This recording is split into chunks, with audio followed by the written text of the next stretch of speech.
I'm Amit Saxena. I'm a senior environmental advisor and a subject matter expert in wildlife and biodiversity here at TC Energy. As an energy company, we have lots of requirements and lots of responsibilities to manage our impacts on the environment, and that includes on wildlife and biodiversity.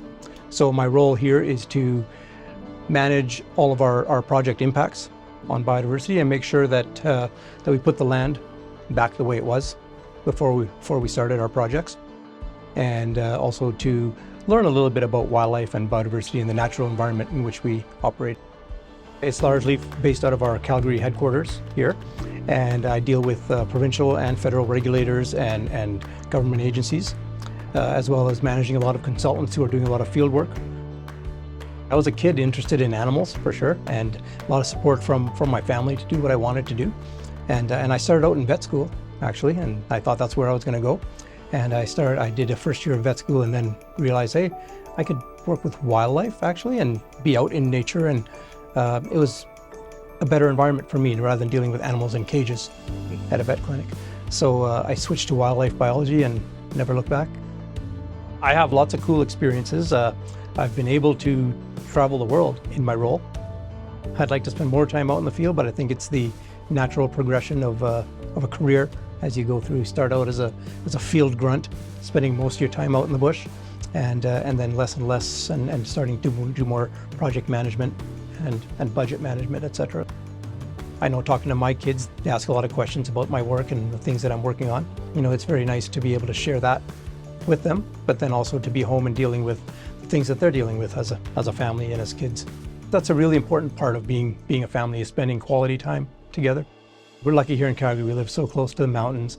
Banff is actually close to my heart as a place also, and we go there as a family almost every weekend when we can. We love it as a family, going on hikes and keeping our head up and learning things and seeing what's around us. The kids are always looking for tracks in the dirt and looking for birds and everything else, so it's a lot of fun. There's my wife, Cal Colwinder, sorry, it's her name, we call her Cal. We have two daughters, Priya is 15 and Sahara is 14. So they're pretty close in age and they fight like cats and dogs, but they also love each other very much. It's awesome.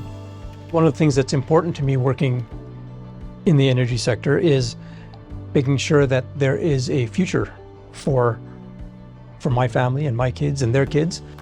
I want them to have all the opportunities in the world which come from things like energy development and provision of energy infrastructure and clean energy. But at the same time, I want them to also be able to have nature, to have natural spaces, and to be able to go out and explore wildlife and learn things about wildlife. I want them to be able to teach their kids about wildlife. We have these extensive regulatory processes in place here in Canada and in Alberta. And I for one, embrace them. I'm glad we have those regulations, and that's, I think, what puts us at the top of the list for environmental management within our sector in the world. I like the fact that in my role, I can have those discussions with the regulators and try and influence them in a positive way and do something that actually benefits caribou or whatever it is we're dealing with.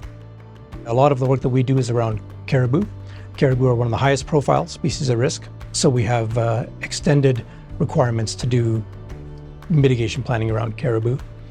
So that means mitigating the way that we operate on the landscape, when we operate on the landscape, so working around some of those timing restrictions for caribou, around calving areas and calving periods during the year, and then actually developing monitoring plans for once we're done and now we're in operation.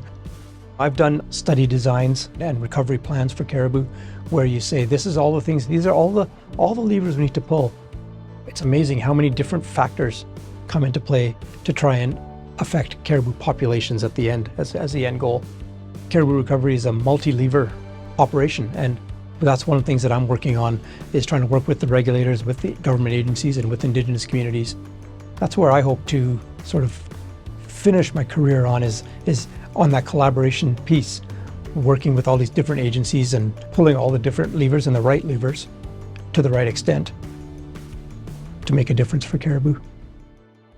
I think that's a really big part of the future is collaborating, because it's really hard to do things in silos now.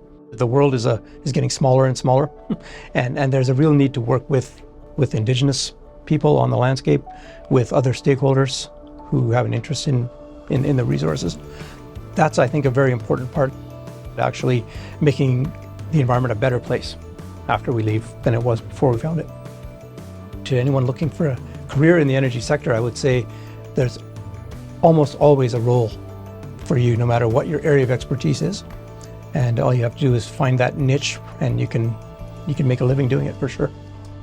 So there's all kinds of different ways that you could have a fruitful job, chase a passion, and make a difference.